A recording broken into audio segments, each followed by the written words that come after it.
भदोही में 3 दिवसीय विकास मेले का आयोजन, 134 करोड़ की योजनाओं का शिलान्यास और लोकार्पण।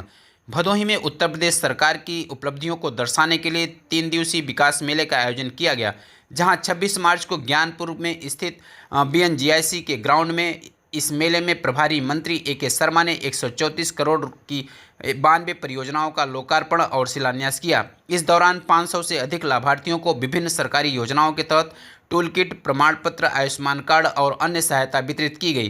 प्रभारी मंत्री ने 40 से अधिक विभागीय स्टॉलों का निरीक्षण किया और सरकारी योजनाओं की जानकारी ली। उन्होंने कहा कि उत्तर प्रदेश अब देश का ग्रोथ इंजन बन गया है, जहां सेवा, सुरक्षा, सुशासन और समृद्धि को प्राथमिकता दी जा रही है। उन्होंने समाजवादी पार्टी पर भी जमकर बरसते हुए कहा कि अब सैफई से चिट्ठी नहीं आ रही है, इसलिए अब समाजवादी पार्टी के नेताओं और कार्यकर्ताओं में हर जगह बवाल ही दिख रहा है। उन्होंने कहा कि अब जब तक योगी मोदी रहेंगे तब तक ऐसे ही उन लोगों को बवाल नज़र आता रहेगा। मालूम हो कि मेले में विभिन्न विभागों की योजनाओं पर आधारित प्रदर्शनी, संगोष्ठी और सांस्कृतिक कार्यक्रम का भी आयोजन किया गया। महिला सुरक्षा, युवा रोजगार, शिक्षा, कृषि और रोजगार से जुड़ी तमाम योजनाओं की जानकारी दी गई। 51 बालिकाओं का कन्या पूजन, 21 नवजात बालिकाओं का जन्मोत्सव और 12 ग्राम प्रधानों को सम्मानित किया गया। इस दौरान पुलिस विभाग की ओर से मिशन शक्ति और महिला सुरक्षा से जुड़े तमाम स्टॉल लगाए गए और उत्कृष्ट कार्य करने वाले पुलिसकर्मियों को भी सम्मानित किया गया। कार्यक्रम में जिला पंचायत अध्यक्ष अनिरुद्ध त्रिपाठी, विधायक दीनानाथ भास्कर, भाजपा जिला अध्यक्ष दीपक मिश्रा, भदोही जिलाधिकारी विशाल सिंह, भदोही के पुलिस अधीक्षक बन्यू मांगलिक समेत अन्य विभागों के अधिकारी और अन्य लोग भी मौजूद रहे। देखिए, बवाल एक बड़ा मानसिक व्याख्या का प्रश्न है।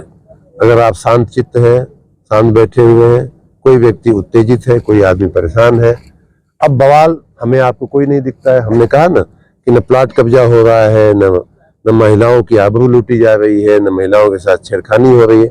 हम आप शांत हैं। हजारों लोग यहाँ बैठे थे, 5 घंटे से मैं स्वयं देख रहा हूँ, 4 घंटे से किसी को कोई बवाल नहीं दिख रहा है। उन्हें बवाल इसलिए दिख रहा है कि जो माफिया थे वो या तो जेल में है या तो आप जानते ही है कहाँ है।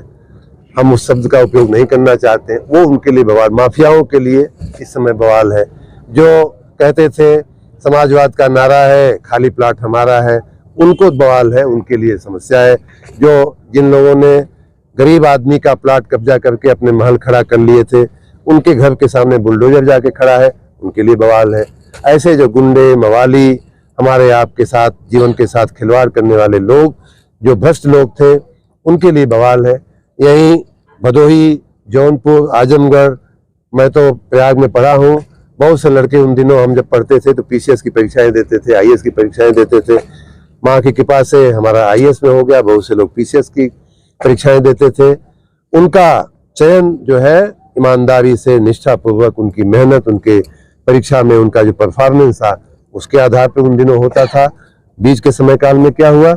बीच के समय काल में सैफई से चिट्ठियां आती थी, इसका सिलेक्शन PCS में होना चाहिए, इसका सिलेक्शन दरोगा में होना चाहिए, इसका सिलेक्शन डिप्टी SP में होना चाहिए, इसका सिलेक्शन फलाना में होना चाहिए, तहसीलदार में होना चाहिए।